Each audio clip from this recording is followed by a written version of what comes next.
무더위가 연일 계속되고 있습니다. 더위와 싸워서 이기는 것도 신앙생활 가운데 하나입니다. 우리가 선한 마음으로 악을 이기라고 했거든요. 이 더위 때문에 선한 마음을 잃어버리면 안 됩니다. 이것도 영적인 싸움으로 하시고 이 무더운 더위와 잘 싸워서 신앙을 지켜나가기를 주의 이름으로 축원합니다. 우리 옆 사람과 함께 인사 나누겠습니다. 사랑하고 축복합니다. 사랑하고 축복합니다. 우리 한번 믿음으로 고백하겠습니다. 하나님의 말씀을 내 입술에 두고, 하나님의 말씀을 내 생각에 두고, 하나님의 말씀을 내 가슴에 두고 살아갑시다. 아멘. 예수 믿고 구원받은 우리는 이 땅에서 하나님의 자녀, 하나님의 백성으로 살아갑니다. 하나님의 자녀로 살아가는 그 삶을 가리켜서 영적 예배자의 삶이라 이렇게 성경은 말하고 있습니다. 로마서 12장 2절에 우리가 세상을 살아가면서 명심해야 될 그런 하나의 하나님의 자녀로서의 삶의 자세를 이렇게 말하고 있습니다. 너희는 이 세대를 본받지 말고 마음을 새롭게 함으로 변화를 받아 하나님의 선하시고 기뻐하시고 온전하신 뜻이 무엇인지 그것을 분별하면서 살아가라. 이것이 하나님의 자녀로서 영적 예배자의 삶을 살아가는 성도들이 늘 이 말씀을 명심하면서 살아가야 될 줄 믿습니다. 지난 시간은 로마서 13장 1절에서부터 7절에 있는 말씀을 통해서 우리 국가에 대한 우리 그리스도인의 의무가 뭔가 그것을 함께 우리가 말씀을 통해서 생각해 봤습니다. 오늘은 13장 8절에서 14절까지 사회 전반에 대한 우리 사회의 구성원들인 우리 그리스도인들이 이웃에 대한 어떤 의무가 있는가라고 하는 그리스도인들의 삶의 이웃에 대한 의무에 대한 말씀을 오늘 성경은 우리에게 가르쳐주고 있습니다. 오늘 로마서 13장 8절에서 사도 바울은 피차 사랑의 빚 외에는 아무에게도 아무 빚도 지지 말라. 남을 사랑하는 자는 율법을 다 이루었다라고 말하고 있습니다. 그리스도인의 삶은 사랑하며 살아가는 겁니다. 이것이 그리스도의 삶이에요. 우리가 사랑하며 살아가는 이유가 있어요. 그건 우리가 사랑의 빚을 진 자이기 때문입니다. 그리스도를 통해서 우리는 큰 사랑의 빚을 졌습니다. 십자가의 사랑을 통해서 우리는 구원받았고 그 구원을 이루기까지 주님의 사랑을 받은 자가 오늘 그리스도인이 되어진 줄 믿습니다. 그래서 성경은 허물과 죄로 죽었던 너희를 살렸다라고 말하고 있습니다. 우리는 허물과 죄로 죽을 수밖에 없었던 사람들이에요. 그러나 이런 허물과 죄로 죽을 수밖에 없었던 우리를 그리스도의 큰 사랑, 그 큰 사랑으로 인하여 우리가 그리스도가 우리를 살려주셨고 우리가 그리스도의 은혜를 통해서 구원을 받게 되어지는 줄 믿습니다. 그래서 우리는 예수 그리스도로부터 큰 빚을 진 자입니다. 그래서 우리는 평생 이 땅에 살아가면서 그리스도의 사랑의 빚을 진 자로서 이 빚진 자의 마음을 가지고 이 땅에서 빚진 자의 삶을 살아가는 그것이 바로 그리스도인의 삶이 되어지는 줄 믿습니다. 그래서 바울은 자신이 이 땅에 살아가는데 항상 자신은 빚을 진 자의 마음, 빚을 진 자로서의 삶을 살아가고 있다라고 고백하고 있습니다. 그래서 그것 자신은 빚을 진 자의 마음을 가지고 늘 복음을 전하고 있고 빚을 진 자의 마음을 가지고 늘 사랑을 실천하며 살아가려고 노력하고 있다라고 그는 고백하고 있습니다. 그래서 갈라디아 2장 20절에 이제는 내가 사는 것이 아니요 오직 내 안에 그리스도께서 사시는 것이라. 이제는 자신이 산 것이 아니라 내 안에 계신 십자가의 은혜로 나를 구원하시고 나를 하나님의 자녀로 만드시고 하나님 영원한 나라를 기업으로 잇는 백성으로 만드신 그 사랑 안에서 내가 그리스도 안에서 사는 것이라고 고백하고 있습니다. 한 번은 예수님이 제자 베드로에게 제자 베드로가 질문을 던집니다. 형제가 죄를 범하면 몇 번이나 용서해 주는 것이 맞습니까? 라고. 형제가 죄를 범하면 몇 번이나 용서해 줘야 됩니까? 라고 예수님께 질문을 합니다. 예수님은 이 베드로의 질문을 받고 대답하기를 7번뿐만 아니라 7번을 70번까지라도 용서해 주어야 된다라고 예수님을 말씀합니다. 이 말씀은 용서에는 끝이 없다고 하는 것입니다. 한 번만의 용서가 아니라 7번을 70번까지 하라고 하는 것은 용서는 끝이 없다라고 하는 것입니다. 예? 우리는 한 번 용서하면 그것으로 용서가 다 됐다고 생각합니다. 그러나 용서에는 끝이 없는 거예요. 저 사람이 잘못을 하면 그 잘못을 용서하는 거예요. 그러나 또 잘못을 하면 끊임없이 그 사람의 잘못을 용서하는 것이 그리스도의 사랑이라고 오늘 우리 주님은 우리에게 가르쳐 주십니다. 그러면서 한 가지 천국의 비유를 들어서 주님께서 말씀하시는데, 어떤 종이 주인에게 1만 달란트라고 하는 어마어마한 갚을 수 없는 빚을 진 종이 있었습니다. 주인은 그 갚을 수 없는 빚을 진 그 종에게 달란트를 갚으라고 그 주인은 그에게 재촉을 합니다. 그때 그 종은 주인에게 와서 나는 갚을 수 없으니 제발 좀 주인이여 참아주옵소서, 제발 좀 참아주옵소서라고 주인에게 사정을 합니다. 그때 그 주인은 그 종이 사정하는 그 모습을 보고 불쌍히 여겨서 그 빚을 탕감해 주었다라고 말하고 있습니다. 그런데 그 탕감을 받은 종이 그 주인으로 탕감을 받고 나가자 자신에게 100데나리온이라고 한 아주 작은 빚을 진 동료 한 사람을 길에서 만나게 되어집니다. 그런데 그 동료를 만나자마자 그는 목을 붙들고 나에게 빚진 빚을 갚으라고 독촉을 합니다. 동료가 엎드려 간구합니다. 조금만 참아달라, 조금만 참아달라. 조금만 참으면 내가 그 빚을 갚겠다고 얘기하는데 그 종은 그 동료의 부탁을 들어주지 않냐고 빚을 갚을 때까지 오게 가둬놨습니다. 그 옆에 있는 동료들이 그 종의 잘못된 모습을 보고 주인에게 가서 그 모든 사실을 알리게 되어집니다. 주인이 종을 부릅니다. 그리고 내가 빌기에 너를 불쌍히 여겨 내 빚을 탕감해 주었거늘 너는 어찌 내 동료의 작은 이 빚도 탕감해 주지 못하고 그를 오게 가둘 수가 있느냐 하면서 그 주인이 그 종을 옥졸에 넘겼다라고 성경은 말하고 있습니다. 우리는 1만 달란트라고 하는 어마어마한 빚을, 주님으로부터 빚을 진 사람입니다. 1만 달란트의 빚을 졌어요. 갚을 수 없는, 우리의 힘은 도저히 그 은혜와 사랑을 갚을 수 없는 빚을 졌습니다. 그런데 우리는 갚을 수 없는 그 빚을 졌음에도 불구하고 주님은 그 큰 빚을 우리는 다 탕감해 주었어요. 그런데 우리는 아주 작은 빚을 진 자까지도 용서하지 못하는 그런 아주 편협한 마음을 가지며 우리는 살아가고 있습니다. 그 큰 빚을 우리는 용서받았는데, 그 큰 빚을 사랑으로 용서받고 탕감을 받았는데, 우리는 작은 빚을 진 사랑까지 하나도 용서하지 못하고 편협한 마음으로 시기하며 미워하는 마음을 가지고 살아가고 있는 것이 우리들의 모습이라고 하는 것입니다. 성경은 너희 안에 이 마음을 품으라 곧 그리스도 예수의 마음이니 자기를 낮추시고 죽기까지 복종하시고, 그리고 그 복종을 통해 십자가의 죽기까지 살아가신 그 사랑의 마음을 우리가 본받아야 된다라고 가르치고 있습니다. 우리가 그리스도인으로서 하나님의 자녀가 되었다면 우리는 그리스도의 마음을 가져야 돼요. 자기를 낮춰 사람의 몸을 입고 오셔 십자가에 죽기까지 우리를 사랑하신 그 사랑의 마음을 우리 모두는 가져야 될 줄 믿습니다. 우리는 사랑을 많이 얘기합니다. 교회에서 사랑을 가장 많이 얘기해요. 그런데 그 많은 사랑을 얘기하면서 가장 사랑을 실천하지 않는 성도들이 그리스도인이라는 거예요.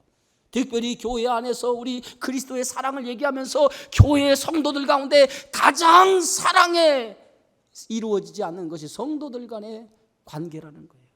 얼마나 아이러니한 모습이 아닐 수 없어요. 그리스도께서 그 큰 사랑으로 인해서 우리의 사랑을 허락해 줬는데 작은 것 조그만 것까지 하나도 용서하지 못하고 시기하고 질투하고 미워하는 그런 마음을 갖는다고 하는 것은 우리가 정말 그리스도의 사랑을 받은 자인가, 그리스도의 은혜를 받은 자인가 라고 하는 것을 우리 자신 스스로를 한번 점검해 봐야 될 줄 믿습니다.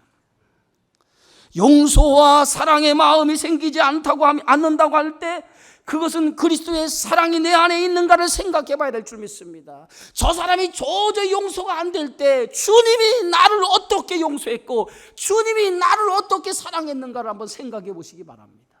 그럴 때 우리는 주님이 나를 어떻게 용서했고 어떻게 사랑했는가를 생각할 때 용서가 안 되는 사람을 사랑할 수 있고 용서할 수 있게 되어지리라 믿습니다. 로마서 13장 10절에 사랑은 이웃에게 악을 행하지 아니하나니 그러므로 사랑은 율법의 완성이라고 그랬어요. 사랑은 율법의 완성이라고 성경은 말하고 있습니다. 구원은 하나님의 사랑에서 출발되어진 거예요. 하나님이 우리를 불쌍히 여겨주시지 않았다면 우리는 구원받을 수가 없었어요. 하나님의 긍휼하심, 우리를 불쌍히 여겨주시는 그 사랑이 있었기 때문에 우리는 하나님의 구원을 받을 수 있는 사람이 되어진 거예요. 그래서 오늘 요한일서에 오늘 사도 요한은 사랑하는 자들아 우리가 서로 사랑하자, 사랑은 하나님께 속한 것이라고 말하면서 하나님을 알지 못하는 사람은 하나님을 사랑할 수 없다는 거예요. 여러분, 율법의 가장 큰 정신이 뭡니까?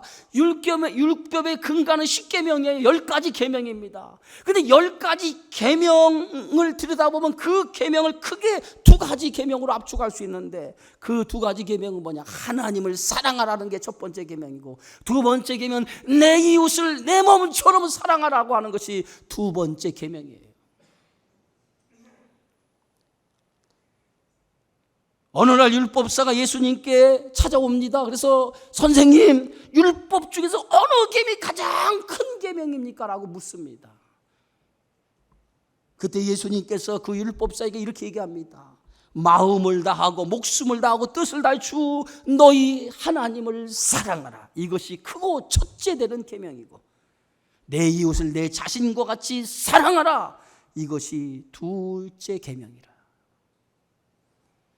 간음하지 아니하고 도둑질하지 않고 살인하지 않고 거짓말하지 않으면 이것이 우리 계명을 다 지킨 것으로 생각합니다. 내가 무엇을 하지 않았습니다. 무엇을 하지 않았기 때문에 나는 계명을 다 지켰습니다. 이것이 우리는 계명을 지킨 것이 율법을 지킨 것이라고 생각합니다. 그러나 참된 계명의 뜻은 뭐냐면 아무리 간음하지 아니하고 도둑질하지 아니하고 내 이웃의 것을 탐하지 아니하고 거짓말하지 않아도 사랑을 실천하지 않으면 그것은 계명을 어긴 것과 같은 것이에요.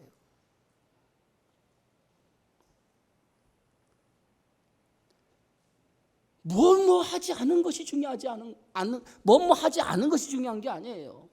사랑하지 않는 것이 더 중요한 거예요. 예? 자꾸 우리는 무엇 하지 않았기 때문에 우리는 온전한 사람이라고 생각합니다. 그러나 더 중요한 것은 사랑하지 않는 게 죄예요. 어느 젊은 청년이 예수님께 찾아옵니다. 선생님, 어떻게 하면 영생을 얻을 수 있습니까? 어떻게 하면 영생을 얻을 수 있습니까? 라고 물어요. 그러니까 예수님께서 그 젊은 청년에게 이렇게 말합니다. 계명을 다 지켜라. 계명을 다 지켜라. 그러니까 그 젊은 청년이 선생님, 내가 계명을 다 지켰습니다. 계명을 다 지켰다는 거예요. 그러니까 예수님께서 이렇게 말합니다. 그러면 내 가진 것을 다 팔아 가난한 자들을 위해서 나누어 줘라. 그랬더니 이 젊은 청년이 근심하며 돌아갔다고 그랬어요. 이 젊은 청년은 계명의 참된 뜻을 모르는 거예요. 예? 계명을 지킨 것이 계명을 다 지킨 것으로 생각을 했어요. 그러나 이 10계명의 참된 정신이 뭐냐면 사랑이라는 거예요. 사랑. 오늘 성경도 이렇게 말합니다. 예? 간음하지 말라, 살인하지 말라, 도둑질하지 말라, 탐내지 말라 한 것과 그 외에 다른 계명이 있을지라도 내 이웃을 내 자신과 같이 사랑하라 하신 그 말씀 가운데 다 들었느라. 계명의 진정한 참된 의미는 사랑이 있다는 거예요. 사랑하지 않는 것은 계명을 지킨 것이 아니라는 거예요. 왜냐하면 사랑은 율법의 완성이기 때문에 그런 줄 믿습니다. 고린도전서 13장 여러분 1절에 17절의 말씀은 우리에게 가장 사랑에 대한 정의, 사랑을 어떻게 해야 되느냐라고 하는 것을 우리에게 가르쳐 주시는 말씀이죠. 여러분 잘 아는 것처럼 고린도전서 13장 1절에 7절 말씀에 보면 내가 사람의 방언과 천사의 말을 할지라도 사랑이 없으면 소리나는 구리와 울리는 꽹가리가 되고, 내가 예언하는 능력이 있어 모든 비밀과 모든 지식을 알고 또 산을 옮길 만한 모든 믿음이 있을지라도 사랑이 없으면 내가 아무것도 아니요. 내가 내게 있는 모든 것으로 구제하고 내 몸을 불사르게 내줄지라도 사랑이 없으면 내게 아무 유익이 없느니라. 사랑은 오래 참고, 사랑은 온유하며, 시기하지 아니하며, 사랑은 자랑하지 아니하며, 교만하지 아니하며, 무례히 행하지 아니하며, 자기의 유익을 구하지 아니하며, 성내지 아니하며, 악한 것을 생각하지 아니하며, 불의를 기뻐하지 아니하며, 진리와 함께 기뻐하고, 모든 것을 참으며, 모든 것을 믿으며, 모든 것을 바라며, 모든 것을 견디느니라. 이게 사랑이라는 거예요. 믿음이 있다라고 해서 사랑이 없으면 그럼 참된 믿음이 아닌 거예요. 내 마음에 시기가 있고 내 마음에 질투가 있고 내 마음에 용서가 없는데 나는 믿음 있는 사람이라고요. 그건 울리는 꽹가리와 같은 모습이에요. 참된 믿음이 아니에요. 참된 믿음은 사랑이에요. 사랑.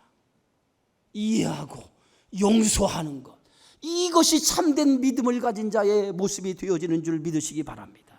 그러므로 우리가 그리스도인이 되어졌다면 이 참된 그리스도의 사랑을 실천하는 믿음의 성도가 되어지기 바랍니다. 삶의 현장에서 영적인 예배자로서 참된 사랑을 실천하는 삶을 살아갈 때 진정한 그리스도인이 되어지는 줄 믿으시기를 주의 이름으로 축원합니다. 두 번째 그리스도인의 삶은 이 시대를 자각하고 살아가는 것이라고 성경은 말하고 있습니다. 오늘 로마서 13장 11절에 또한 너희가 이 시기를 알거니와 자다가 깰 때가 벌써 되었으니 이는 우리 구원이 처음 믿을 때보다 가까웠다라고 말하고 있습니다. 그리스도인의 삶은 언제나 자각하며 살아가야 돼요. 세상 이 시기가 어떤 시기인가를 분별하면서 이 시기 속에서 우리는 그리스도인으로서 삶을 자각하며 매일매일 삶의 현장 속에 살아가야 될 줄 믿습니다. 우리는 이 땅에 몸을 딛고 살지만은 그러나 우리는 이 땅에 영원히 사는 게 아니에요. 오늘 베드로 후서에서 있는 말씀처럼 우리는 이 땅의 거류민과 나그네와 예국인으로서 이 땅을 살아가는 거예요. 언젠가는 우리의 본향인 하나님의 예비하신 그 나라에 들어가게 되어질 줄 믿습니다. 우리의 육신의 장막집이 무너지면 손으로 짓지 아니하는 영원한 장막집이 있나니 그 영원한 손으로 짓지 않은 장막집이 하나님이 예비하신 집인 줄 믿습니다. 우리는 이 땅의 생을 마감하면 언젠가는 그 하나님이 예비하신 그 장막집에 들어가게 될 거예요.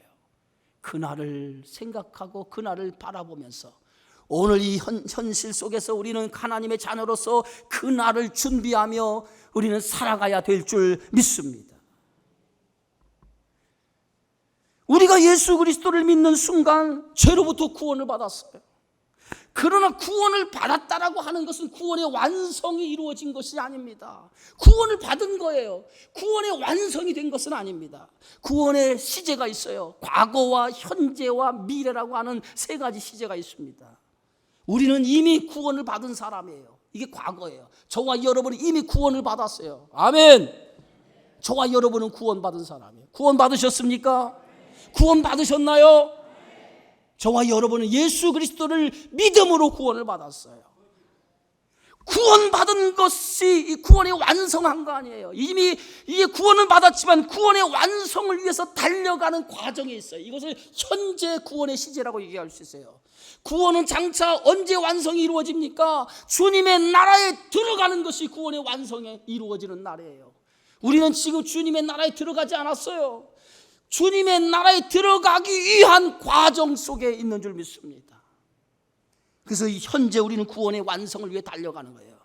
구원이 언제 우리에게 완료되어집니까? 주님의 나라에 들어갈 때 구원이 완전히 이루어지는 거예요. 그런데 궁극적인 우리의 목표가 구원의 완성을 향해서 달려가서 구원의 완성을 이루는 것, 그것이 구원의 완전한 미래적인 완성인 줄 믿으시기 바랍니다. 그러므로 우리는 하나님의 약속을 받았어요. 구원받은 백성으로 하나님의 구원의 약속을 받았습니다. 그 구원이 마치 완성된 것처럼 착각하고 살아가면 안 됩니다. 그래서 오늘 성경의 말씀은 구원의 완성의 때가 가까웠다라고, 구원의 때가 가까웠다고, 우리 구원이 처음 믿을 때보다 가까웠다라고 이렇게 말하고 있습니다. 이 말은 우리의 구원의 완성이 이루어질 날이 멀지 않았다라고 성경은 우리에게 가르쳐주고 있습니다. 구원의 완성이 멀지 않았다는 거예요. 주님이 오실 날이 멀지 않았다는 거예요. 우리가 주님 앞에 갈 날이 멀지 않았다는 거예요. 구원의 완성이 이루어질 날이 멀지 않았다는 거예요. 그러므로 구원의 완성이 이루어질 날이 멀지 않은 이때에 이 시기를 알고 깨어서 자각하고 그날을 준비하며 살아가야 된다라고 오늘 바울은 우리에게 가르치고 있는 줄 믿습니다. 고린도후서 7장 1절에 보면 그런즉 사랑하는 자들아 이 약속을 가진 우리가 하나님을 두려워하는 가운데서 거룩함을 온전히 이루어 육과 영의 온갖 더러운 것을 자신을 깨끗하게 하라라고 말하고 있습니다. 여러분 지금은 자다가 깰 때예요. 아멘. 지금 자다가 깰 때요. 자다가 깰 때요. 눈을 번쩍 뜨시고 깰 때예요. 지금은. 자고 있다라고 하는 말은요, 두 가지 영적인 의미가 있어요.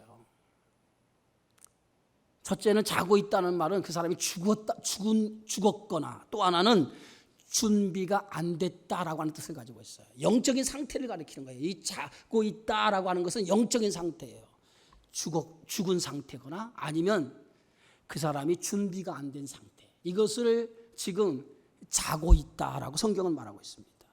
4대 교회를 향해서 주님이 주신 경고 가운데 하나가 뭐냐면 살았다라고 하는 이름은 있지만 실상은 뭐예요? 죽은 자라는 거예요. 살았다라고 하는 이름은 있어요. 살아있는 것 같은데 그 사람의 영적인 상태를 보니까 영적으로는 죽어 있다는 거예요. 그게 4대 교회의 현실이고 영적인 모습이었어요. 예? 그래서 우리는 영적으로 죽어있는 상태가 돼서는 안 돼요. 그래서 성경은 마태복음 25장 이렇게 말합니다. 천국은 마치 등을 들고 신랑을 맞으러 나간 열 처녀와 같으니라고 말했어요. 천국은 마치 등을 들고 신랑을 맞으러 간 열 처녀와 같다는 거예요. 그런즉 깨어있으라. 너희가 그날과 그때를 알지 못합니다. 여기서 깨어있으라고 하는 말입니까? 신랑이 올 때를 준비하라는 거예요. 예? 열 처녀는 뭡니까? 하나같이 신랑이 올 때만을 기다리고 있는 거예요. 유대인의 혼인잔치를 비유적으로 설명하면서 유대인의 혼인예식은 어떻게 합니까? 여러분 유대인의 혼인예식은 예? 약혼과 정혼과 결혼이라고 하는 3단계로 나눠져 있어요. 우리처럼 한 번에 약혼하고 결혼하는 게 아니에요. 그러면 이 정혼을 하게 되어지면 정식으로 법적인 부부가 되는 거예요.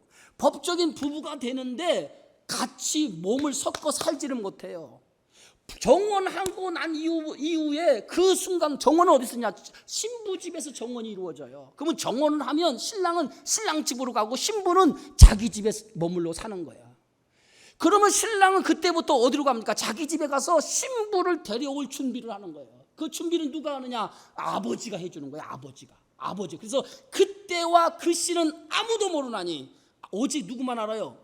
아버지만 아시느니라. 아버지가 그 아들의 며느리를 데려올 준비를 아버지가 해주는 거예요. 그래서 아버지가 준비가 다 되면 아들을 불러놔요. 아들아 하고 불러요. 아들을 불러서 내 아내를 데리고 와라 하고면 그제서야 아들은 아버지의 명을 받고 자기 아내를 데리러 어디로 갔냐면 신부의 집을 찾아가는 거예요. 신부의 집에 찾아가서 그 신부를 데려오는. 근데 언제 이 신부는 정혼을 하고 난 다음에 신랑이 곧 내가 데리러 올게, 준비가 되면 데리러 올게 하니까 기다리고 있어. 그러면 신부는 자기 신랑이 자기를 데려올 때만 눈꼽아 기다리는 거예요. 근데 언제 온다라고 하는 얘기는 하잖아요. 곧.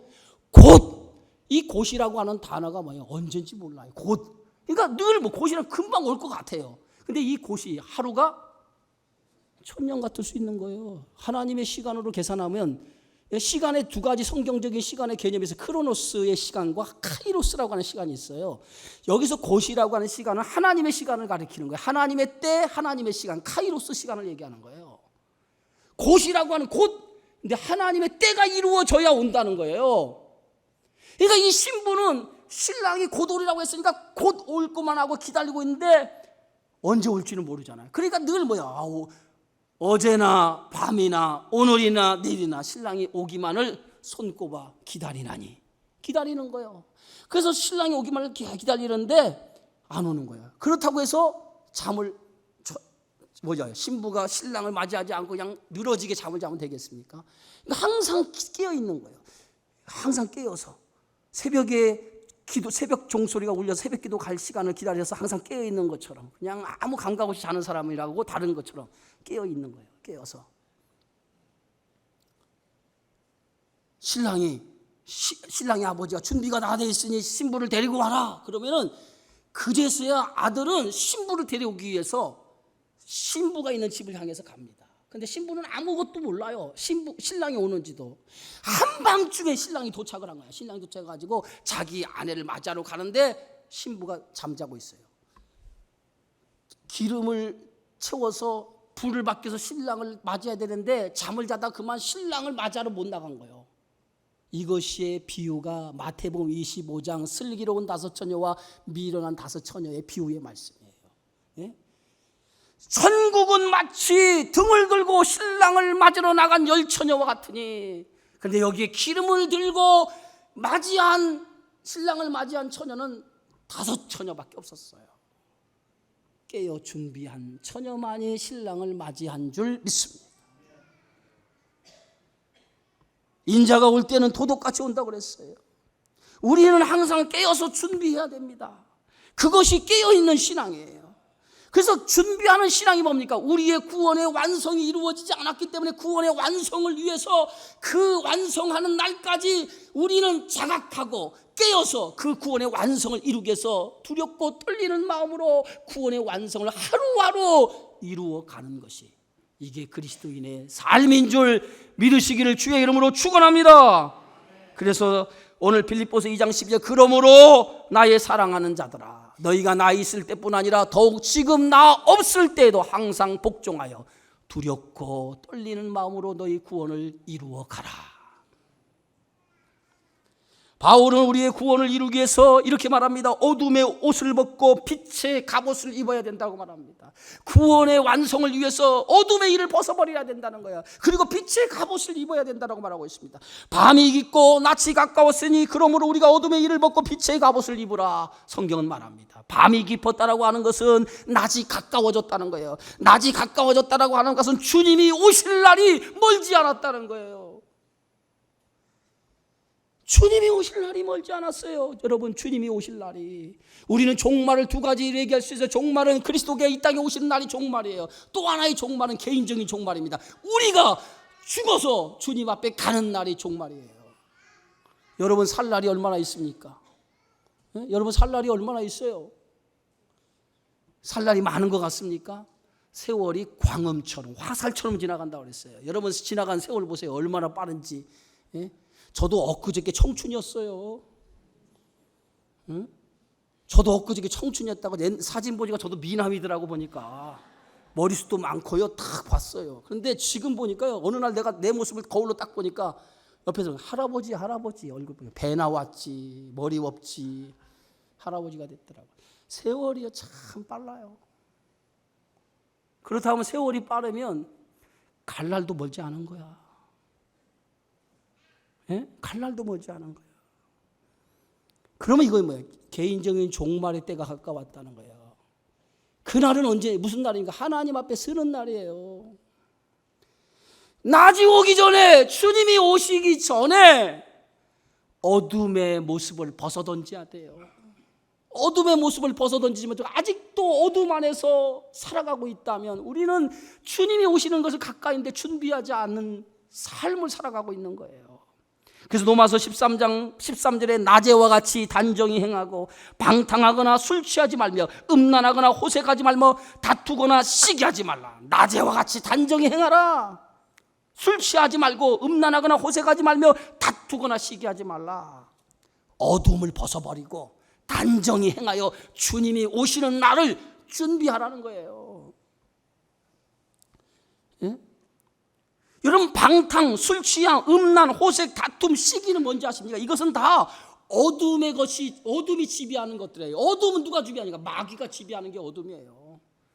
이 세상이 만들기 전에 세 가지 모습이 있었다고 그랬죠. 그게 뭡니까? 이 세상이 만들기 세 가지. 혼돈, 공허, 흑암. 이게 뭡니까? 이 세상이 만들기 전의 상태, 무질서한 상태. 이게 마귀가 주관하는 인생은 세 가지 인생이에요. 혼돈이 옵니다. 공허가 와요. 어둠이 찾아오는 인생이에요. 그게 마귀가 주관하는 인생이에요. 그런데 이러한 것들이 다 어디서 온지 아십니까? 이 모든 것들이 어둠이 지배하는데, 마귀로부터 지배하는 당사는 혼돈과 어둠과 공허가 찾아오는데, 그것은 마음으로부터 생겨지는 거예요. 마음으로부터.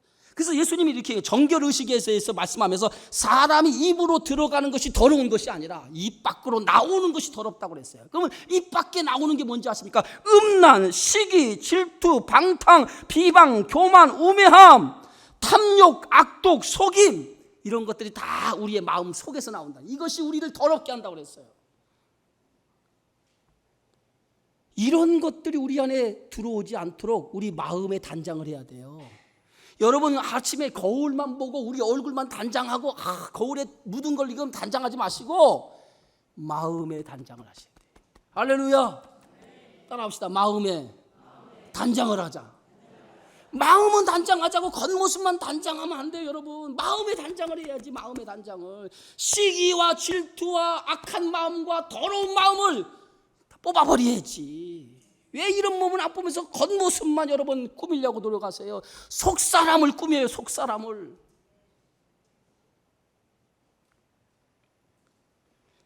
마귀는요, 우리의 마음을 더럽게 해요.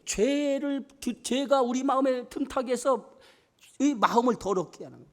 그래서 우리는 마음을 더럽게 하는 이 마귀와 싸워야 돼요. 그래서 마귀와 싸우지 않으면 우리 마음을 지킬 수가. 무릇 마음을 지키라. 생명의 근원이 이에서 나매니라. 마음을 지켜야 돼요. 할렐루야. 여러분, 마음을 지키지 못하면 이 마음이 온갖 더러운 것들이 다 나와서 사람을 죽이게 되어지는 거예요. 예수님이 이 두로 지방이라고 하는 곳에 머물고 있을 때 소문이 났어요. 예수님이 한 집에 머물고 있는 소문이 나니까 한 여자가 예수님께 찾아왔어요. 예수님께 찾아와서 예수님 발 앞에 엎드리면서 막 간구를 하는 거예요. 뭐 때문에 간구하냐면 자기 딸이 귀신 들렸다는 거예요. 자기 딸이 귀신 들렸으니까 귀신 들린 자기 딸을 고쳐달라는 거예요. 그런데 이 귀신 들린 자기 딸을 고쳐달라는데 이 딸의 귀신이 무슨 귀신이 들렸느냐? 성경은 이렇게 얘기합니다. 더러운 귀신 들린 딸이라고 그랬어요. 더러운 귀신 들린 딸. 그러면 여러분, 더러운 귀신 들린 딸이, 이 더러운 귀신이라면 더러운 귀신이 뭔지 아세요? 들어봤어요? 더러운 귀신이라고? 더러운 귀신이 뭔지 아세요? 더러운 귀신이? 더러운 귀신은 이 마음에 음란, 도둑질, 살인, 간음, 탐욕, 악독, 속임, 온갖 악한 생각으로 가득 찬 사람이 더러운 귀신 들린 사람이야. 온갖 악한 생각으로 사로잡아 있는 사람이 더러운 귀신이야. 남을 용서하지 못하고 시기하고 질투한 사람도 더러운 귀신이 그 안에 들어있는 거야. 예? 그래서 예수님이 그 여인이, 이 딸이 그런 귀신 들렸다는 거예요. 더러운 귀신 들렸다는 거예요. 그래서 그 마음을 사로잡았다는 거야. 그러니까 그 딸을, 더러운 귀신을 물려주달라고 예수님께 찾아와서 간청을 하는 거예요. 그때 예수님께서, 그 여인이 누굽니까? 수로보니게 여인이었어요. 귀족층, 아주 잘 사는 가정의 부인인데 그 딸은 더러운 것에 가득 사로잡혔다는 거예요. 예수님께서 그 더러운 귀신을 물리시지 않습니까? 성도를 더럽게 하는 게 마음이에요. 마음. 이 더러운 마음이 들어오면 우리는 거룩해질 수 없어요. 여러분, 거룩해질 수 없기 때문에 우리는 거룩한 삶을 살아갈 수 없는 거예요. 이 더러운 것들이 마음에 들어오지 않도록 거룩한 싸움을 하시기를 주의 이름으로 축원합니다. 여러분, 기도는 왜 하세요? 기도는 거룩해지려고 하잖아요. 그런데 왜 시기하고 질투하고 그러냐 이 말이에요.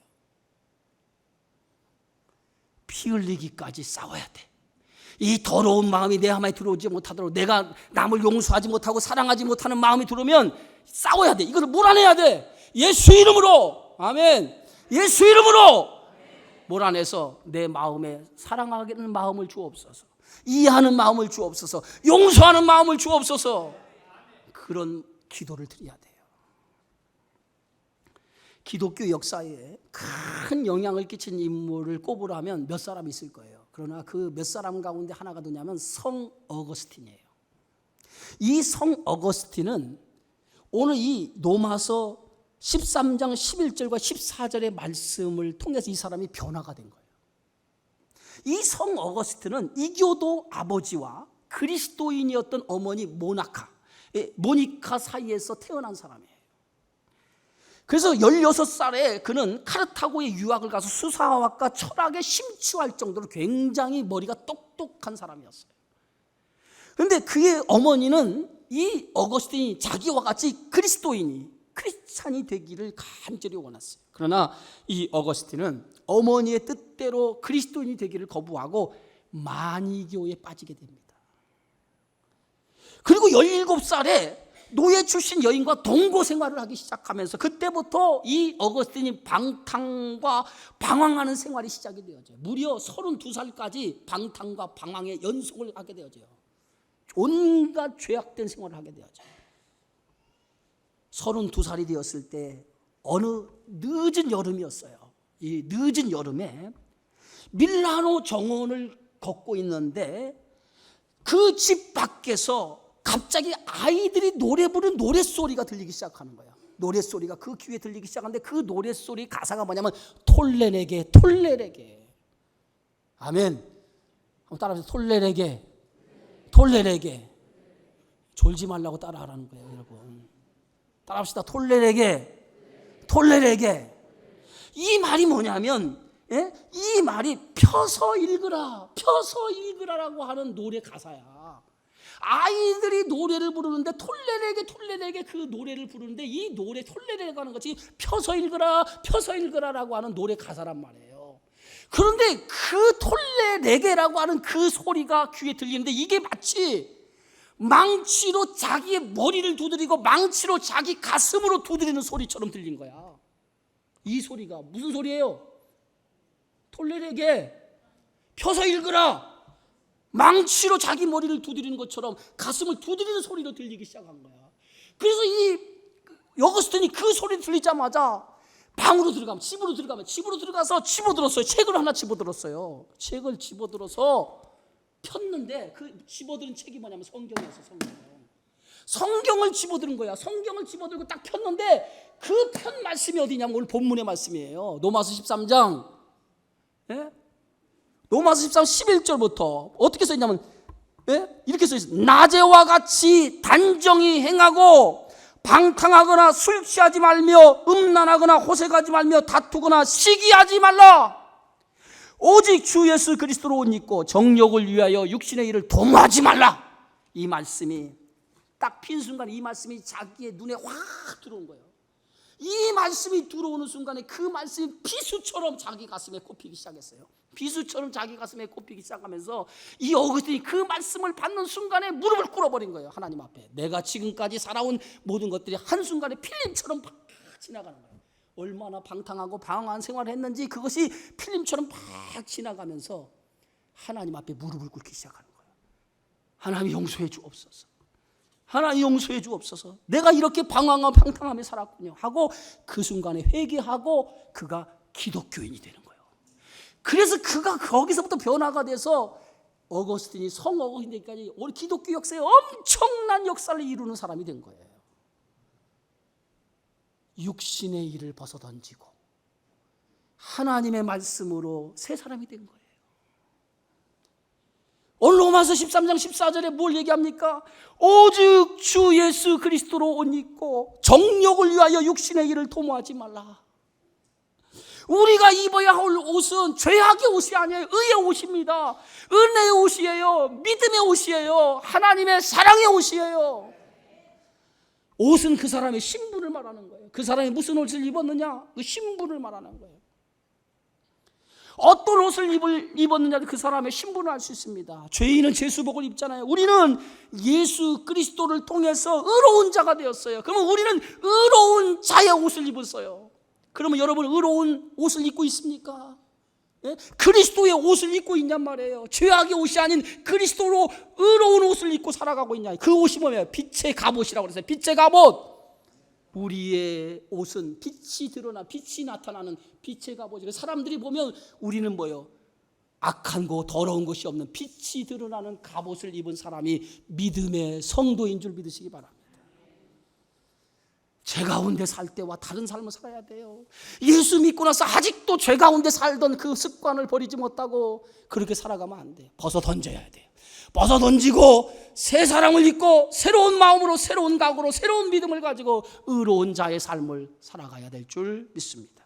그래서 로마서 12장 2절 너희는 이 세대를 본받지 말고 오직 마음을 새롭게 함으로 변화를 받아 하나님이 선하시고 온전한 뜻이 무엇인지를 매일매일 삶 가운데 분별하면서 살아가라.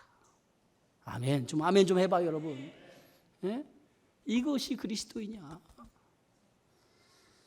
그리스도인은 사랑을 실천할 의무가 있습니다. 하나님의 사랑을 실천하세요. 우리 옆 사람과 손을 한번 잡아보세요.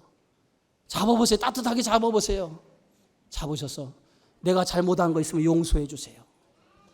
내가 당신을 사랑합니다. 예?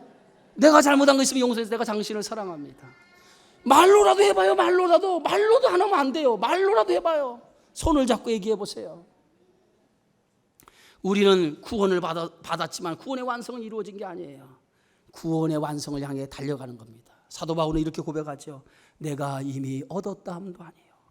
온전히 이루었다 함도 아니라 오직 내가 그리스도 예수께 잡힌 바 된 그것을 잡으려고 달려가노라. 형제들아 나는 아직 잡은 줄을 여기지 아니하고 오직 한 일 즉 뒤에 있는 것은 잊어버리고 앞에 있는 것을 잡으려고 표대를 향하여 그리스도 예수 안에서 하나님이 위해서 부르신 부름의 상을 위해 달려가노라. 저와 여러분은 주님이 오실 날이 멀지 않음을 기억하며 표대를 향해 부르신 부름의 상을 위해 달려가시기 바랍니다. 그래서 구원의 완성을 이루어서 주님 앞에 설 때 기쁜 마음으로 기쁜 모습으로 쓰는 여러분들이 되어지기를 주님의 이름으로 축원합니다. 축원합니다. 고마우신 하나님 감사합니다. 오늘도 생명의 말씀을 들었습니다. 들은 것으로 끝이지 아니하고 이 생명의 말씀을 삶 가운데 실천하여서 정말 말로만이 아니라 사랑을 실천하고 이 사랑을 통해서 어둠의 행실을 벗어번지고 빛의 갑옷을 입은 빛의 자녀처럼 살아가는 저희 모두가 되어지게 하여 주옵소서. 예수님의 이름으로 기도하옵나이다. 아멘.